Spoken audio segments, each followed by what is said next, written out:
The spaceship Odyssey 1 is traveling to Saturn's moon Titan, where they must collect natural resources for Earth.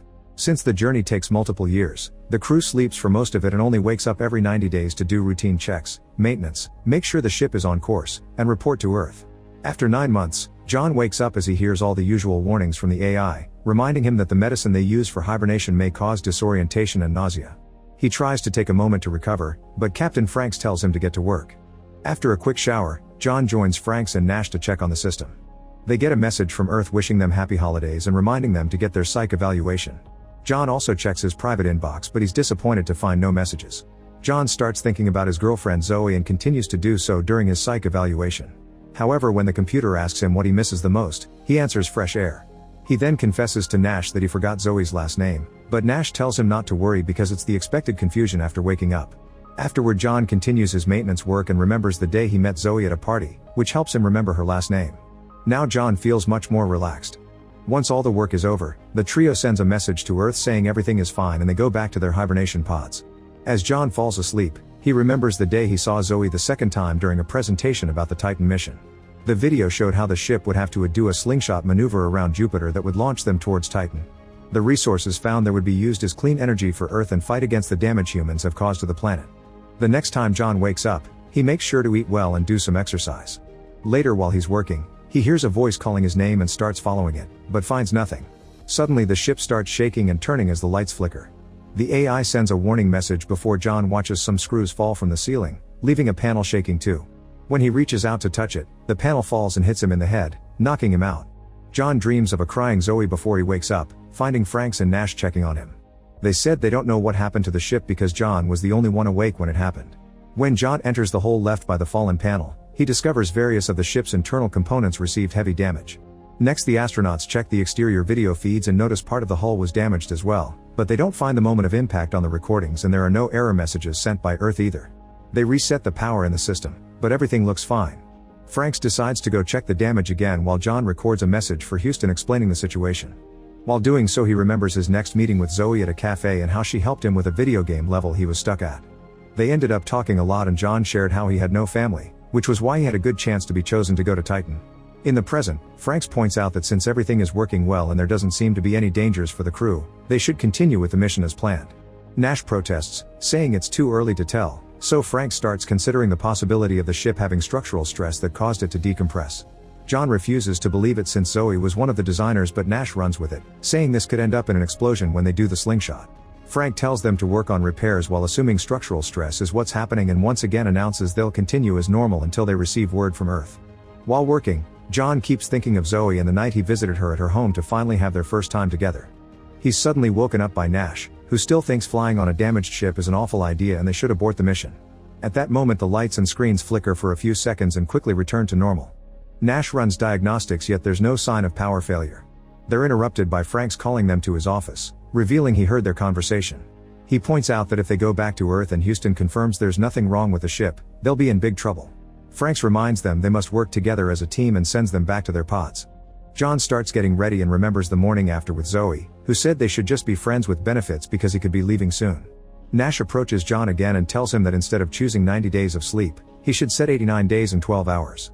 That way they can wake up before Franks and do the slingshot in the opposite direction to return to Earth. However, John refuses, saying this is mutiny. A desperate Nash shares the story of a facility in Antarctica where the crew found a crack in the ice shelf that was making its way toward the station. They wanted to evacuate, but their commander took out his gun and threatened to kill anyone who tried to leave. When the rescuers were sent later, the commander was nowhere to be seen and the rest of the crew had died from a shot to the head. In the end, John gives in and says he'll help Nash, but only if they find evidence of more damage when they wake up. As he goes to sleep with a new timer, John thinks about his last months on Earth, how he would have nice moments with Zoe in private but would act professionally during lectures about Titan. The next time he wakes up, he thinks he sees Zoe inside the ship, but it's just a hallucination. Soon Nash comes to check on him and John admits he's seeing things, so Nash says it's another reason to go home. The duo goes to the bridge and find no message from Earth. They admire Jupiter's beauty for a while and John announces he doesn't want to follow Nash's plan because there's no evidence, triggering an argument. They're interrupted by Franks, who had heard their plan and also set his pod to wake up early. He sends Nash to work and when Nash tries to refuse, Franks whispers something in his ear that makes him leave the room. Afterward, Franks asks John if they're friends and shares a drink with him. He also promises that if actual evidence of danger is found, he'll immediately abort the mission. Meanwhile, Nash is pacing nervously in the kitchen. When John comes in to have a meal, Nash starts harassing him and asking for backup. John continues to refuse and Nash loses his mind, yelling about the ship damage at the same time Franks arrives. The captain wants to know if they can slingshot without Nash and John confirms they can because the math is in the computer, so Franks grabs Nash and tells him he'll tell Houston about his subordination before sending him away. Afterward, John goes through his day while still thinking of Zoe to the point he needs to take a break to brood in a dark room. Eventually he returns to the broken panel, which is now taped to the ceiling. John enters the hole and finds many cables sparking. Suddenly a gadget starts failing, ejecting lots of sparks and all its screws.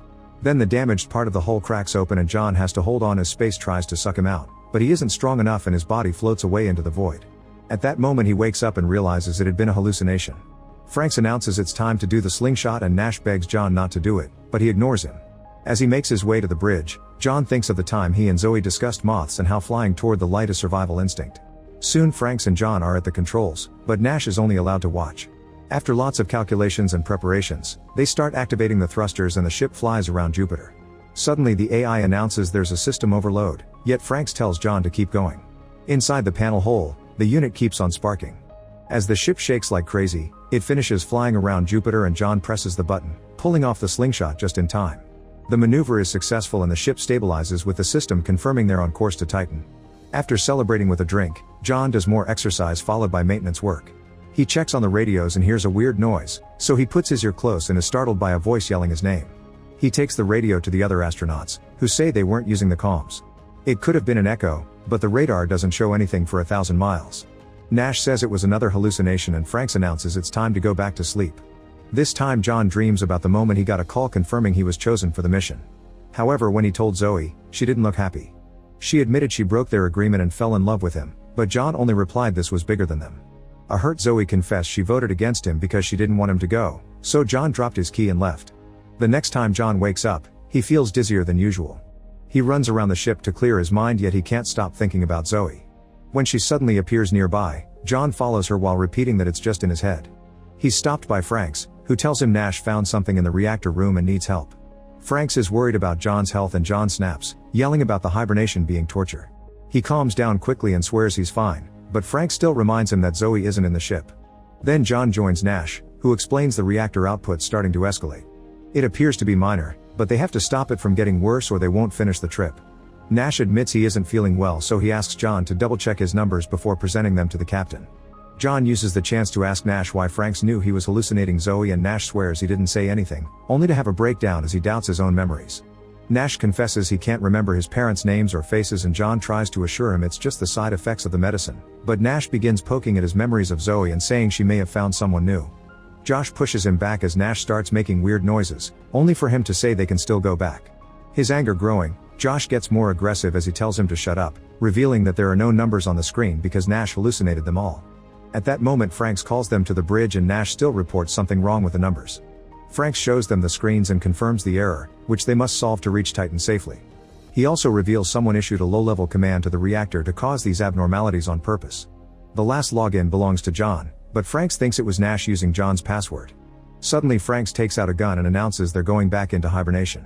While John gets in his pod, he's shocked to see Franks hitting Nash with the gun.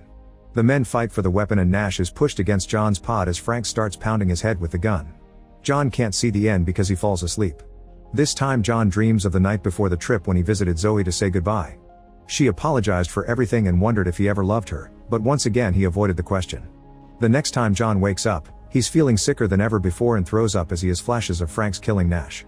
Before he fell asleep, it seems Franks asked him if they still were friends. John goes looking for the others and fails to find anyone until Franks surprises him from behind. The captain explains Nash was too unstable, so he just knocked him out to keep him in the pod until they reach Titan. He refuses to put his gun away because he thinks John may lose it soon too. When John swears he's fine, Franks explains Nash's story about the Antarctica base had been wrong. The commander had told the crew to leave but they were too afraid and the commander left alone, so he froze to death. The shots found by the autopsy had actually been self-inflicted. Franks announces the mission is still on and sends John to work. While checking the system, John feels something weird and checks his arm to discover his veins have acquired a dark color. Suddenly his arm starts mutating and he yells in pain as his veins burst, ejecting great amounts of blood. However, this also is a hallucination. At that moment John hears voices calling his name again but nobody is nearby. Then John goes to the kitchen and Frank's mention his hand is shaking before bringing up Zoe, but John tells him to stay out of his life. Franks decides to drop the truth. John never had a relationship with Zoe. She just kept approaching him on public spaces because the committee sent her to keep an eye on his mental health before the mission. John freaks out and can't understand how Franks can list all the occasions John met Zoe with creepy precision, so Franks points out he was in the committee too. Refusing to believe him, John walks away to work on the radio maintenance. He still thinks about Zoe, starting to doubt his memories now. At that moment someone from Houston contacts him through the radio and asks a bunch of questions, but they can't hear John's answers and hang up. Then Franks calls him to the bridge and yells at him for believing he could contact Earth this far away. He plays the security footage to prove John had been talking alone and gets him to calm down by showing him how far they've come into space. Refusing to be sent to hibernation again, John walks to another room and locks the door before Franks can follow him, demanding to see Nash. Franks says he can't interrupt the sleep cycle and promises to take John to see him. However, as soon as John opens the door, Franks pushes him against the wall and then to the ground, threatening to kill him if he doesn't go to sleep. Remembering what happened to Nash, John attacks Franks to disarm him and starts beating him up. A fight ensues as both men try to reach the gun and Franks almost chokes John to death, but John punches him to free himself. Next John grabs the gun and asks about Nash, only for Franks to laugh. Feeling like he's losing it, John wanders around the ship as memories flash in front of him and Frank's voice haunts him. Not knowing what is real anymore, John is lost and confused, so Franks uses the chance to jump on him again. A new fight begins and John breaks Frank's nose before hitting him with the gun, knocking him out. Afterward John goes to bridge and uses the cameras to search for Nash to no avail. Franks appears behind him again and John pushes him off before furiously beating him up until Franks dies.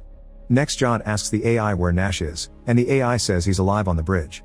A confused John asks for the crew manifest and discovers that the crew is only one person, himself.